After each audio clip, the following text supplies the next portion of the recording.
رمضان آتا ہے تو تراویح پہ مناظرے شروع ہو جاتے ہیں۔ میں ایسے ہی یوٹیوب دیکھ رہا تھا تو وہ ایک سامنے آیا 20 تراویح پڑھنے والوں کو چیلنج۔ او بھائی اللہ کے واسطے یہ چیلنج اپنے پاس رکھو۔ حضرت عمر رضی اللہ تعالیٰ عنہ نے 8 تراویح کا بھی حکم دیا ہے، صحیح حدیث ہے، اور آپ نے 20 تراویح کا 3 وتر کے ساتھ حکم دیا ہے، صحیح حدیث ہے۔ کوئی اس پہ عمل کر لیتا ہے، کوئی اس پہ عمل کر لیتا ہے، دونوں ٹھیک ہیں۔ باقی یہ نوافل ہیں، کوئی 20 پڑھو 40 پڑھو، اہل مدینہ 40 پڑھتے تھے۔ یہ تراویح کا لفظ کہاں سے آیا کہ اہل مکہ 4 رکعت پڑھتے تھے پھر ایک طواف کرتے تھے۔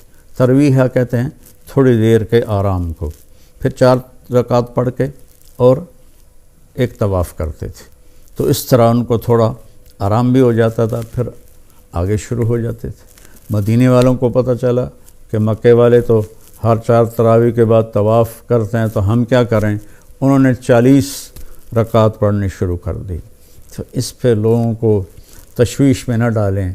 جو 20 پڑھ رہا ہے وہ بھی ٹھیک کر رہا ہے، جو 8 پڑھ رہا ہے وہ بھی ٹھیک کر رہا ہے، کوئی 40 پڑھ رہا ہے وہ بھی ٹھیک کر رہا ہے۔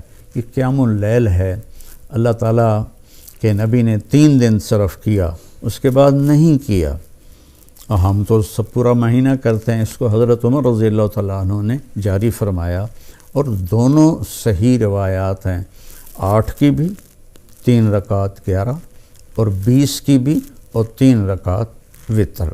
تو بھائیو، اکثر جو میں تو سنتا ہی نہیں ہوں، میرے سر میں درد رہتا ہے، لیکن کبھی کبھار کان میں پڑ جاتی ہے بات، تو اتنا شدید لہجہ ہوتا ہے اور اتنا حقارت آمیز لہجہ ہوتا ہے اور اتنا نفرت سے بھرا ہوا ہوتا ہے، خاص طور پر مذہبی معاملات میں اور اختلافی مسائل میں۔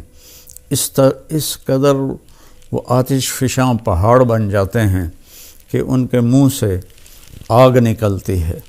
قرآن ماشاءاللہ پوری امت سنتی ہے، اور صدیوں سے امت جمع ہے 20 تراویح پر۔ حضرت عمر کے زمانے سے لے کر آج تک امت کا بہت بڑا طبقہ 20 تراویح پڑھ رہا ہے۔ جن دوستوں کو کوئی عذر نہ ہو اور کوئی تھکاوٹ بیماری نہ ہو تو وہ 20 پڑھیں۔ بہت سے لوگ 8 پڑھ کے باہر نکل جاتے ہیں تو وہ اپنا نقصان کرتے ہیں۔ میں یہ نہیں کہہ رہا کہ انہیں گناہ ہوگا، میں یہ کہہ رہا ہوں کہ انہیں نقصان بہت بڑا ہوگا کہ انہوں نے 24 سجدے انہوں نے ضائع کر دیے، جو بعد میں انہوں نے 12 رکعت میں پڑھنے تھے، اور وتر کے سجدے بھی باجماعت ضائع کر دیے۔ تو نوجوانوں سے، صحت مند لوگوں سے میری گزارش ہے کہ امت کا عمل 20 پہ رہا ہے، 20 پڑھنے کی ہمت فرمائیں۔ ہر سجدے پر ایک حدیث میں آتا ہے 1500 نیکی لکھی جاتی ہے۔ تو 20 کے 40 سجدے اور 15 چوکی 60,000 نیکیاں ہر بندہ گھر لے جا سکتا ہے۔ کسی کو عذر ہے، معذوری ہے، وہ 8 پڑھ لے، 10 پڑھ لے، تو وہ کوئی اس میں گناہ نہیں ہے۔ اللہ تعالیٰ لیکن جتنی مشقت اٹھائیں گے اتنا ہی اللہ ہم پہ راضی ہوگا۔ کثرت سے تلاوت کریں قرآن کی۔ بخاری شریف کی روایت ہے، کانا رسول اللہ صلی اللہ علیہ وسلم اجود الناس، اللہ کے نبی سب سے زیادہ سخی تھے۔ وَأَجْوَدُ مَا يَكُونُ فِي رَمَضَانَ حِينَ يَلْقَاهُ جِبْرِيلُ يَأْتِيهِ كُلَّ لَيْلَةٍ فَيُدَارِسُهُ الْقُرْآنَ۔ اور رمضان میں آپ بہت زیادہ سخی ہو جاتے تھے جب جبریل آتے تھے۔ روزانہ رات کو آپ جبریل کے ساتھ قرآن کا دور فرماتے تھے۔